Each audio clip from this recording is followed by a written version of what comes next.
할렐루야! 하나님의 크신 사랑이 이 새벽에 우리 가운데 가득한 줄 믿습니다. 오늘 우리는 갈라디아서 2장 5절 본문을 통하여 선택훈련이라는 제목으로 하나님의 말씀을 함께 나누도록 하겠습니다. 본문 5절을 보면 그들에게 우리가 한시도 복종하지 아니하였으니 이는 복음의 진리가 항상 너희 가운데 있게 하려 함이라 라고 했습니다. 바울은 앞선 3절과 4절에서 자신의 의지를 피력했습니다. 결코 타협할 수 없습니다 라는 것입니다. 이것을 갈라디아 교회 성도들에게 보여준 것이죠. 유대 율법주의자들, 즉 거짓 형제들의 거짓 가르침을 저는 거부합니다 이것입니다. 본문에서 복종하다라는 표현은요, 그 사람들의 말이 옳기에 나는 동의하다라는 뜻입니다. 내가 누구의 말을 듣는다, 이것은요 그 사람의 말이 옳기 때문에 내가 복종하는 것입니다. 그러나 바울은요 복종하지 않았다라고 했습니다. 왜 그럴까요? 그 가르침, 유대 율법주의자들의 거짓 가르침에 동의하지 않았고 그래서 복종하지 않았던 것입니다. 그들의 말이 틀렸다 이것이죠. 그렇다면 유대 율법주의자들이 바울의 무엇을 보고 어떻게 공격했습니까? 무엇을 어떻게?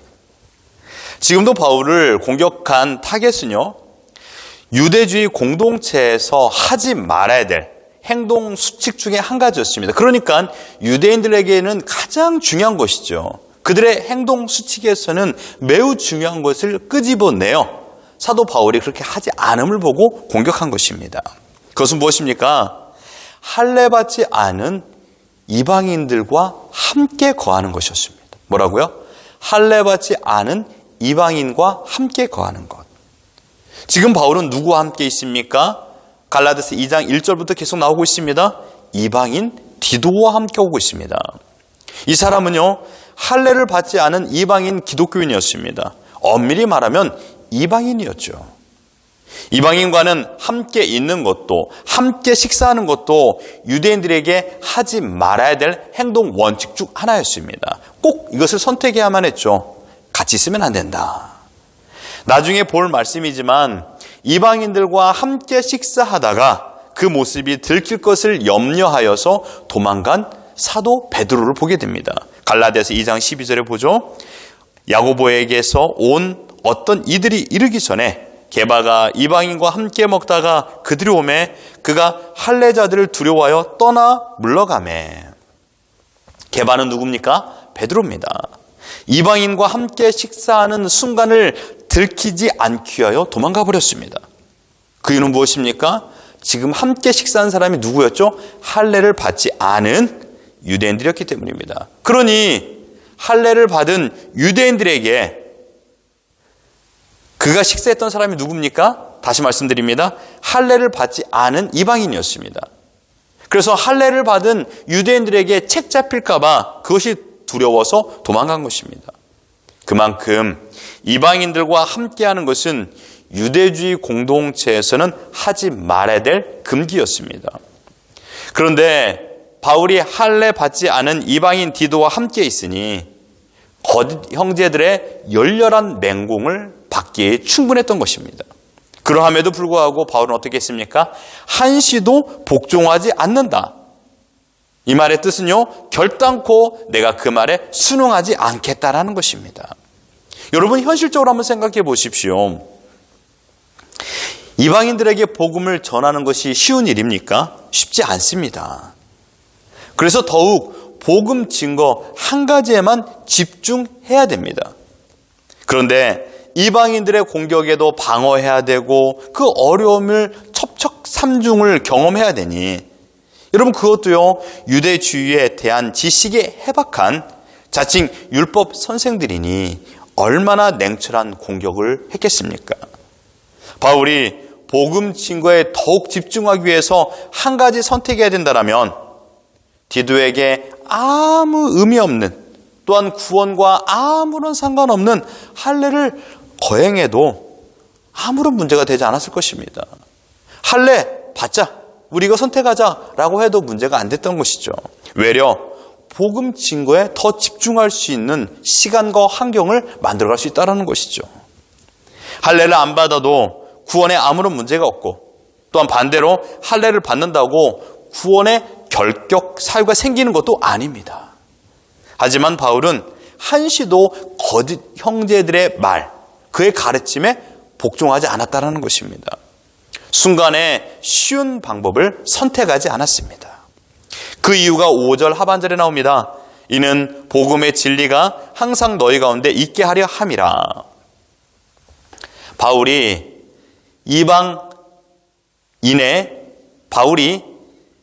유대주의 율법자들의 그런 거짓 선동에 현혹되지 않은 것은 단 한 가지 이유입니다. 무엇입니까? 복음 진리를 수호하기 위함입니다.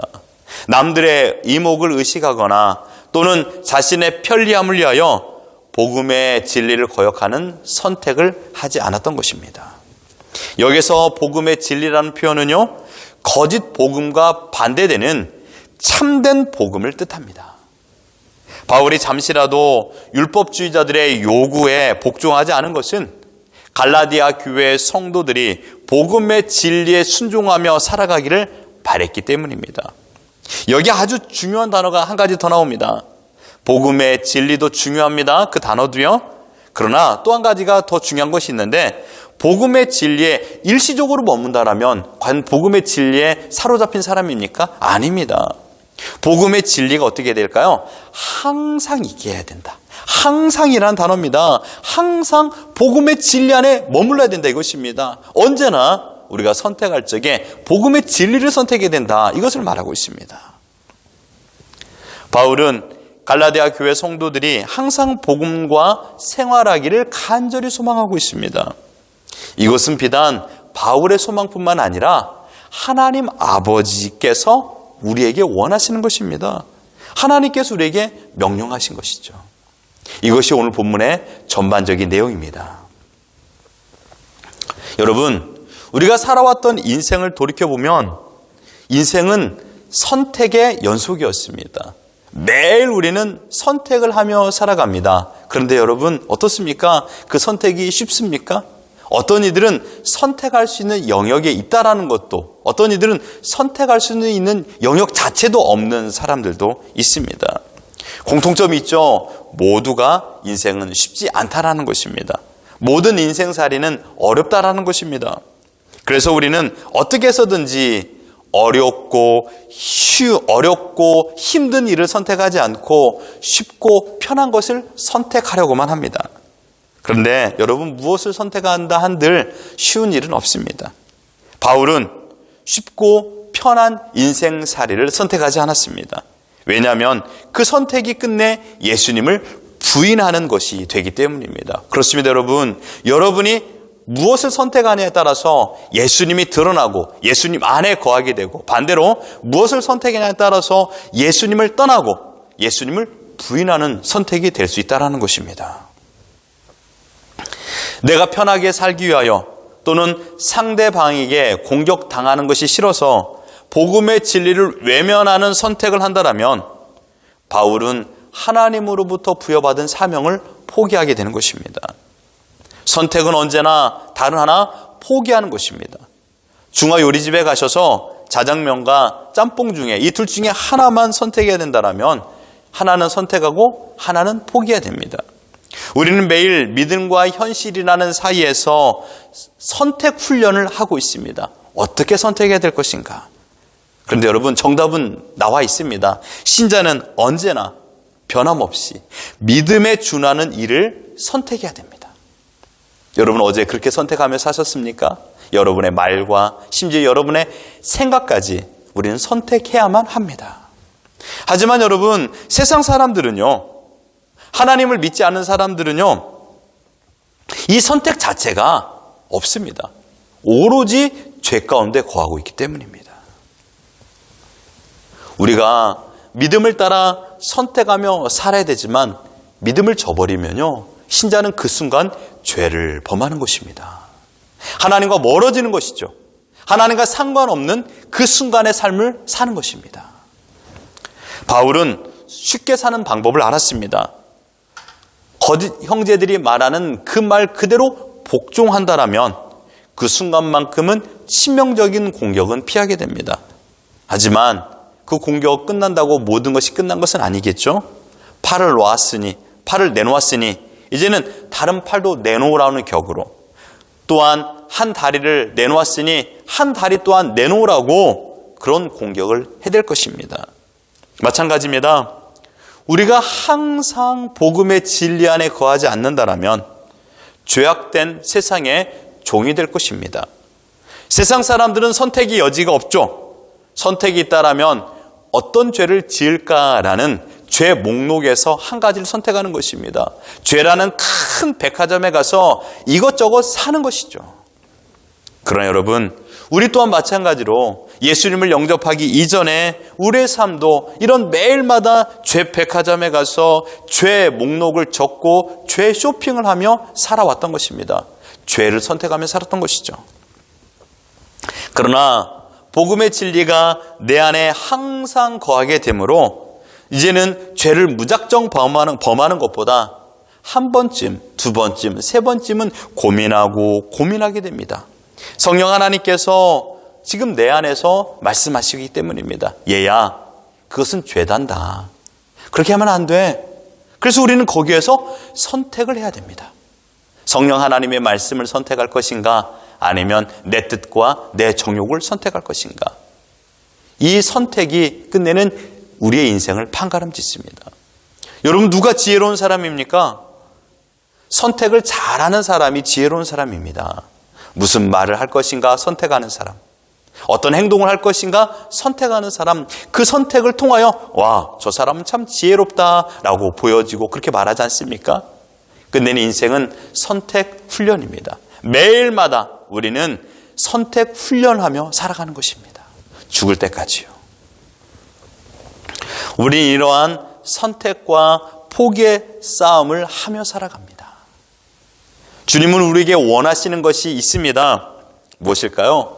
항상 복음의 진리 안에 머무는 것을 우리에게 원하십니다.